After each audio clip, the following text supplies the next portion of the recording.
Então, diga-me, por acaso você já cometeu um grande erro na sua vida? Acho que todo mundo cometeu erros, né? Uns maiores do que os outros, mas todo mundo já cometeu algum erro, né? Mas esse erro, você conseguiu se arrepender amargamente desse erro e jurou nunca mais cometer esse mesmo erro na sua vida? Por acaso você já passou por isso? Cometeu um grande erro e jurou nunca mais cometer esse mesmo erro. E que esse arrependimento foi tão sincero que realmente você nunca cometeu esse mesmo erro, nunca mais foi cometido.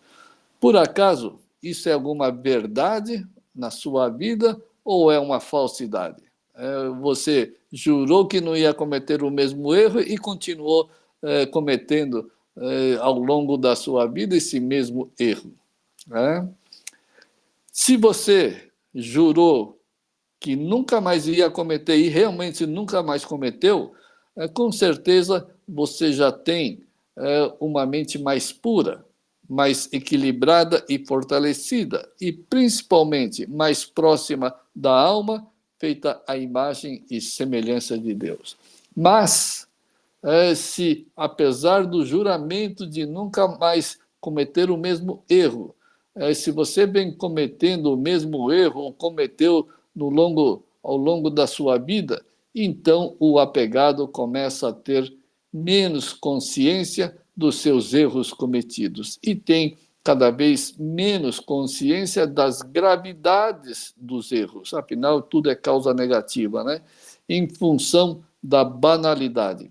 Você vai cometendo os mesmos erros e isso se torna absolutamente banal na sua vida. E aí chega a um ponto que estão todos os apegados até hoje. Acha que cometem erros das dualidades, do egoísmo, da ganância, da sei lá do quê, né? Da possessividade, etc. E não estão nem aí. Por quê? Porque se tornou absolutamente banal. São erros graves ser apegado e usar desses quereres e não quereres.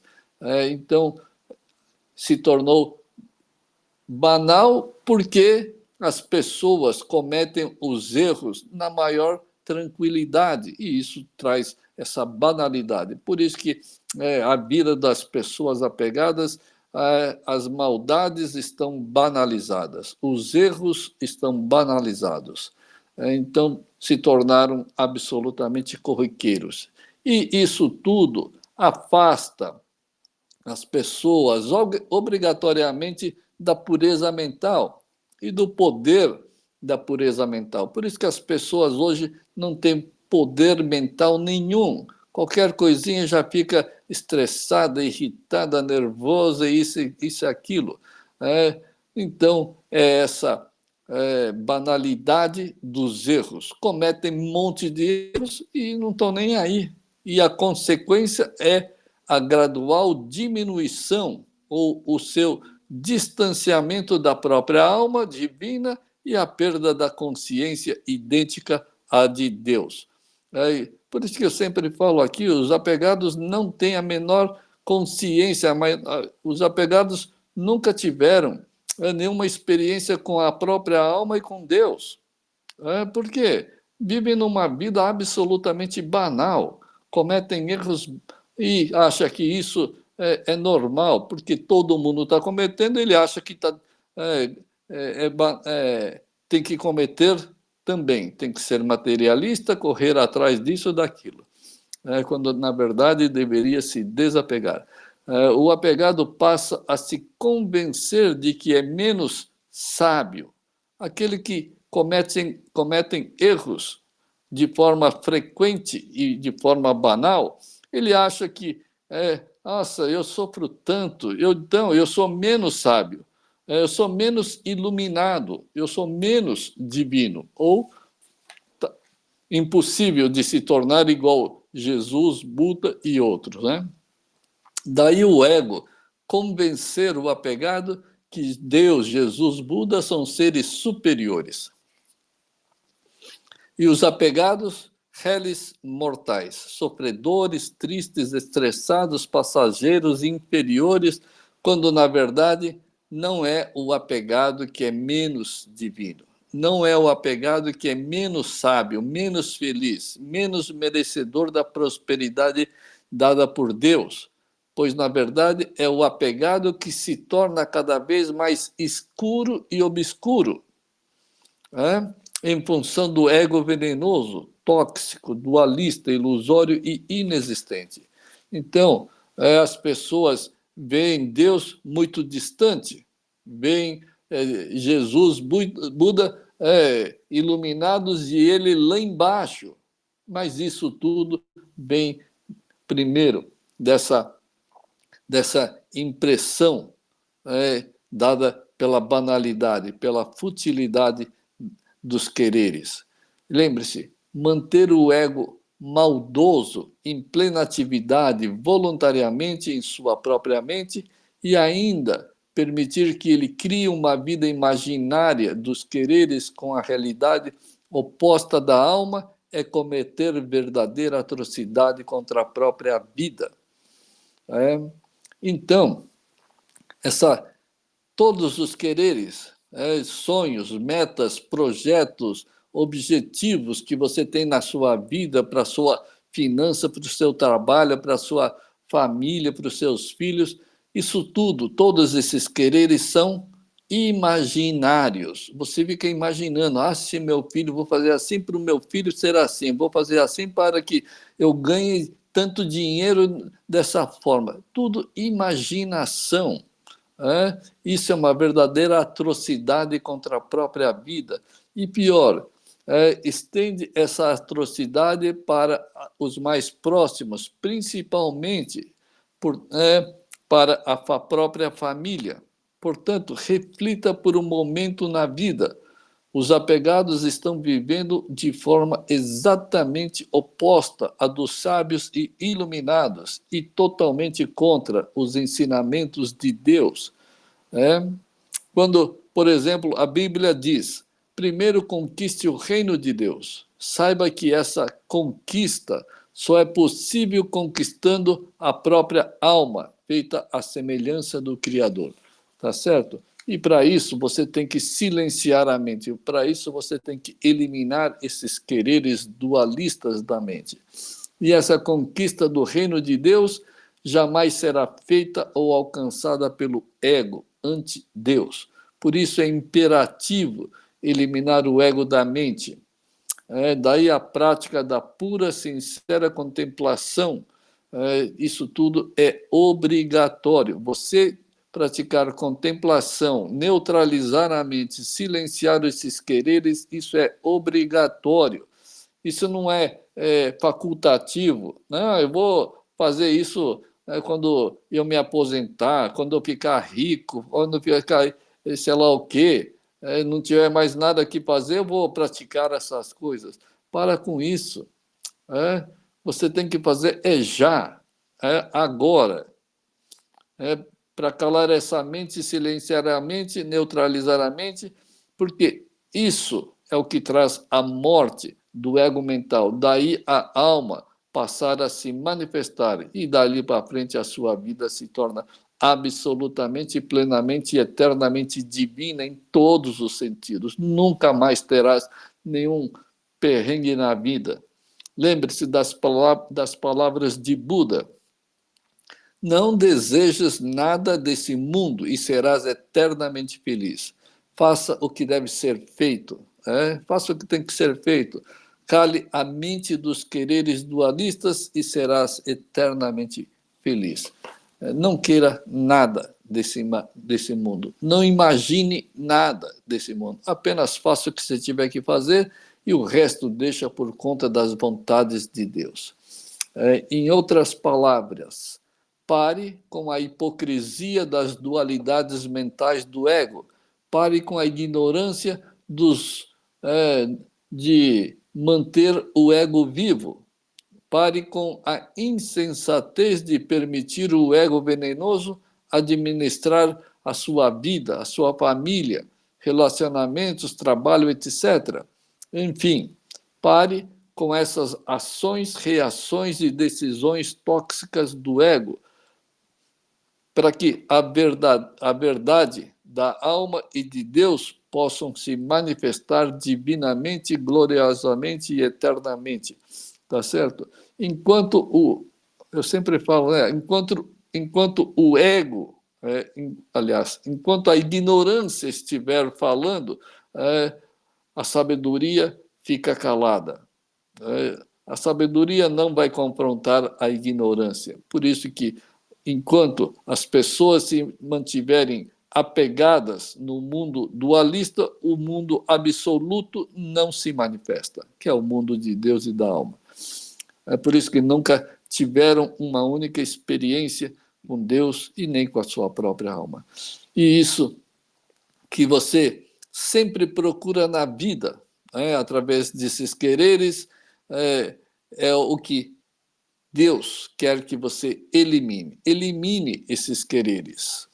Deus, na verdade, está à procura de quem eliminou esses quereres. Deus está à procura de quem conseguiu a pureza e o silêncio mental. Deus não está à procura de quem reza, quem fica orando, quem fica decorando textos sagrados, porque isso até, sei lá, macaquinho consegue. Então, não é isso que Deus quer. Deus te fez a imagem e semelhança dele. Ele é absolutamente puro, sincero e vive no mundo absoluto. E é isso que a gente tem que fazer: sair do mundo dualista e entrar no mundo absoluto. Mas é o ego que está impedindo essa realização divina. E mais, os apegados têm curiosidade de saber quem e como realmente é Deus e a própria alma.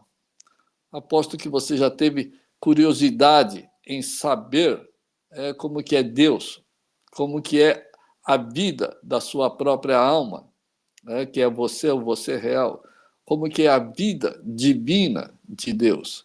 E é essa curiosidade que você tem que impede de você entrar no mundo de Deus e da própria alma. Não tenha nenhuma curiosidade. Isso é uma expectativa, é um querer. E a gente está fazendo exercício aqui para eliminar todos os quereres, todas as expectativas, todos os desejos e vontades. Então, tem que eliminar até essa expectativa de querer saber ou imaginar como que é Deus, como que é a vida depois da morte, sei lá, morte física, né? Pois o ego, pois o que faz Deus se revelar é a sua pureza e sinceridade, isenta e livre das imaginações dualistas. Todas as imaginações que você tem é dualista. Será que Deus é assim? Não, mas eu acho que ele não é assim. Será que a minha alma é assim? Não, pode ser que não. E isso é absolutamente dualista. Fica imaginando como ele próprio como Deus é. E ele realmente divino, feito à imagem e semelhança de Deus, ele fica imaginando como que é a minha vida feita à imagem e semelhança de Deus. Então, é que não existe a pureza. Não deseje nada, absolutamente nada. Fique em silêncio total, neutralize a sua mente. E aí sim, sem essa pureza e sinceridade, Deus não se revela. Mas com essa pureza, Deus se revelará obrigatoriamente. Daí a obrigatoriedade do desapego. Você cumpre com a sua obrigação de neutralizar e silenciar a mente. Deus vai cumprir com a obrigação dele de se manifestar. Isso é real, isso é verdadeiro. Por quê? Porque a imaginação mental promovida pelo ego jamais vai acertar. Muito pelo contrário. A imaginação que você tem do que seja a sua alma, a sua vida, una a Deus, ou de como que é Deus, a sua imaginação sempre vai errar. E sempre vai errar de longe. Por quê? Porque Deus não está ao alcance da imaginação do ego mental, material, passageira, inferior. Mas a sinceridade e a pureza na sua mente vão experienciar e provar que é realmente feita a imagem e semelhança do Criador. E isso ninguém consegue expressar como que é isso. É simplesmente impossível. Só dá para falar que é divino. Assim como Jesus, Buda e nenhum sábio conseguiu expressar, isso é impossível. Por quê? Porque você não consegue usar um instrumento inferior para expressar algo superior. Tá certo? Isto porque a pureza, a sinceridade impedem todos os ataques do ego. Então, pratique essa pureza, essa sinceridade. Essa sinceridade impede os ataques do ego. Fique no silêncio total. Nunca mais a sua vida vai ser atingida por nada desse mundo. Nenhum estresse, nenhuma preocupação, absolutamente nada. Simplesmente silencie. Por isso, a sinceridade se torna numa muralha intransponível para o ego. Nada. Faça silêncio mental, pratique isso e o ego jamais vai atingi-lo novamente. Isto é, quando você elimina o ego, não existe mais nenhuma negatividade, sofrimento, etc. Por isso, pratique desapego, pratique a contemplação com total sinceridade e total disciplina. Afinal, qual a diferença entre a mente disciplinada e a mente apegada e dualista? Qual a diferença? A mente disciplinada nas práticas é uma mente focada e sem a dualidade mutante. Por isso, ele alcança o objetivo divino. Tem que ter foco e sinceridade nas práticas. Aí consegue atingir e chegar no objetivo de silenciar a mente. Agora, a mente apegada não possui nenhuma disciplina e sinceridade. É nervosa, estressada, orgulhosa, materialista, egoísta, não possui nenhuma disciplina e nenhuma sinceridade, pois é obrigada a ficar mudando de foco entre o quero e não quero, gosto e não gosto, pode e não pode. E aí nunca vai ter sossego mental, neutralidade. E o apegado que é egoísta, ganancioso, medroso, jamais tem disciplina, muito pelo contrário, só tem agitações mentais infindáveis, enquanto se é apegado. Por isso, jamais alcança o objetivo divino. Por isso, a gente precisa, com toda a sinceridade, coragem e determinação, praticar a contemplação. Contemplação é a prática mais simples e mais eficaz para se silenciar a mente. Faça o que tem que fazer sem procurar nenhum resultado, sem querer evitar nada na vida. Não tenha medo de nada nesse mundo. Afinal, você é idêntico a Deus, você é o Criador. E a coisa criada, o mundo criado, jamais pode atingi-lo. Ele só atinge aos apegados. Por isso que Jesus, aliás, por isso que Buda falou, não desejes nada e serás eternamente feliz em todos os sentidos. Será eternamente feliz mentalmente, espiritualmente e materialmente. Isso aqui é mais o quê? Não tem mais nada a desejar. E vai ter todas as qualidades divinas se expressando através de você. Sabedoria, amor puro, paciência, tolerância, harmonia, paz eterna. Então é isso aí, pessoal. Muito obrigado. Até a próxima.